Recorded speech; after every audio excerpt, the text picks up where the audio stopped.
and it's been sitting there for 5 years, unused. Unused. And I have been talking.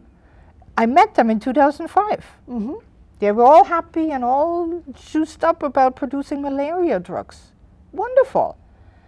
Well, they ran out of money. They had some problems on the way. They were fighting each other. So, you know, in and out and this and that. But they're done with all of this. And lo and behold, there are these Californians that said, no, doctor, can you help us? You have a network in Cameroon. We want to import and sell malaria drugs. I said, sure, we can sit down and talk. Talking to them, I realized, I said, where do you produce? Drug production is the thing, right? I said, where do you produce these malaria drugs?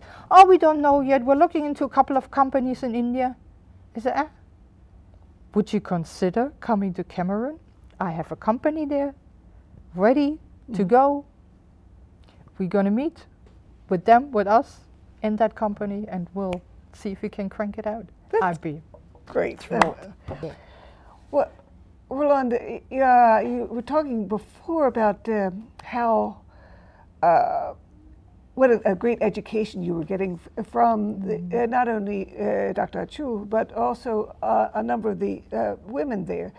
Tell me about some of the women that you have met that were part of your postdoc education.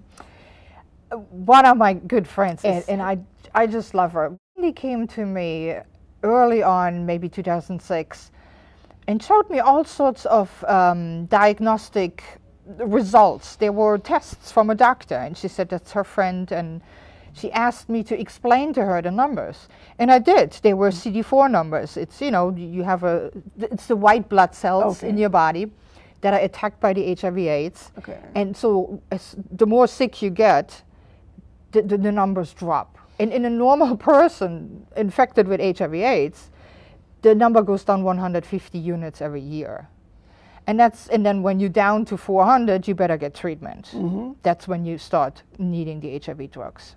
So that person went down 150 every year, you know, just the way it was supposed to be. And I said, the person is not crashing, you know, it is going the way. And I said, make sure in about 3 years, you know, they're going to have to be on medication. They have the diagnostic and the money and so on. And she eventually admitted to me that it was her. You know, what I learned is that, first of all, the women, the country's polygamous, right? So they can have 6 wives per husband.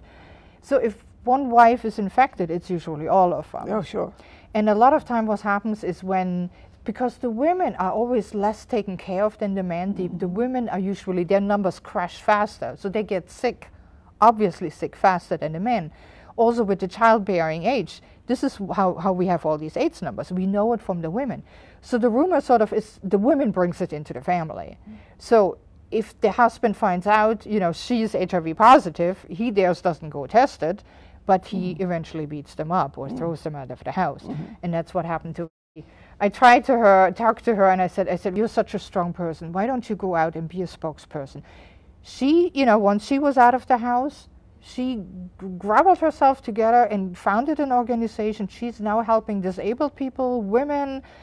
She is talking, she invited me, I talked to 180 women in her church, and they asked me about HIV/AIDS, everything. Wow. They had no stigma, no nothing. They asked everything. It was amazing, you know, and they told me in return, you know, how they're dealing with it. And they have not much choices, you know. If that husband, and no condoms, and no this, and no that, it is tragic, you know.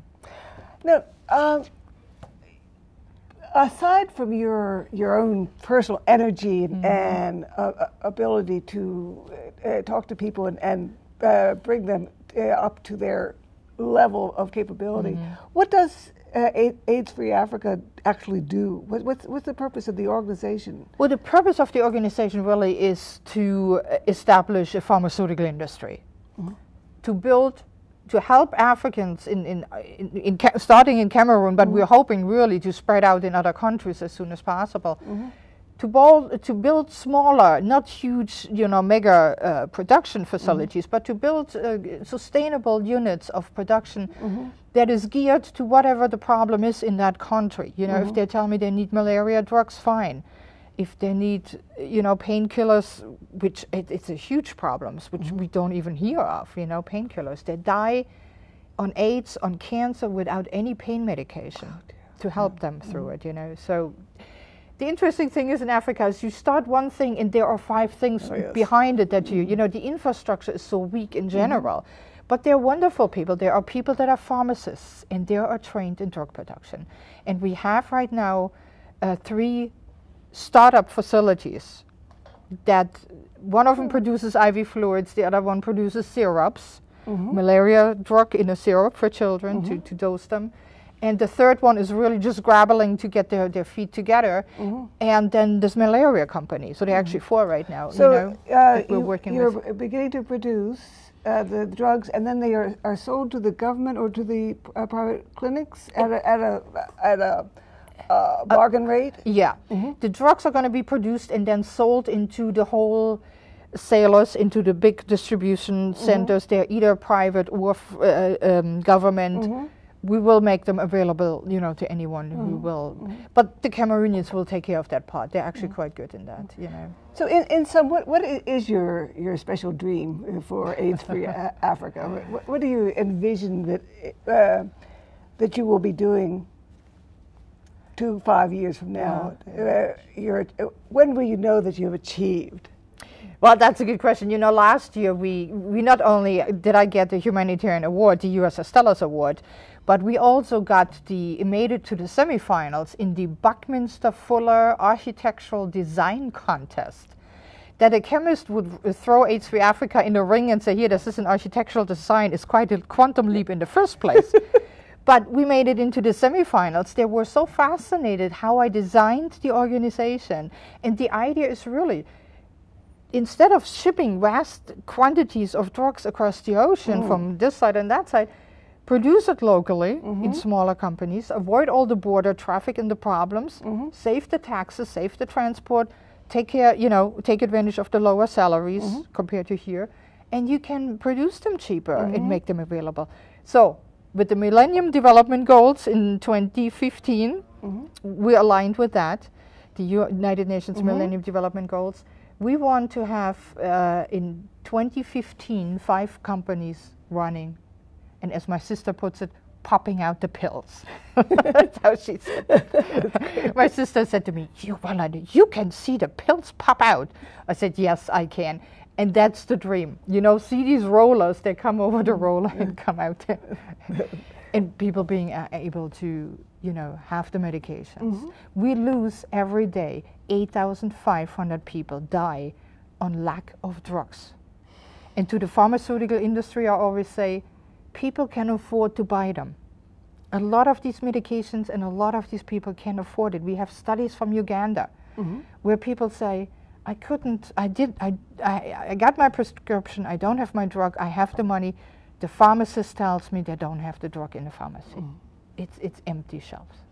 Yeah. Roland, I am getting the signal that we have run out of time, and there's obviously a lot more that I'd love to hear from you tonight.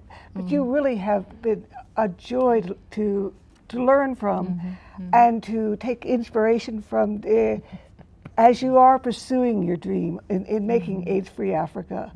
And I thank my audience in Westchester County, my friends and neighbors here, for joining us tonight. And I urge you to continue to learn all that AIDS-free Africa has achieved and will achieve. You can go on their website and learn a great deal, get more inspiration. Thank you, and good night.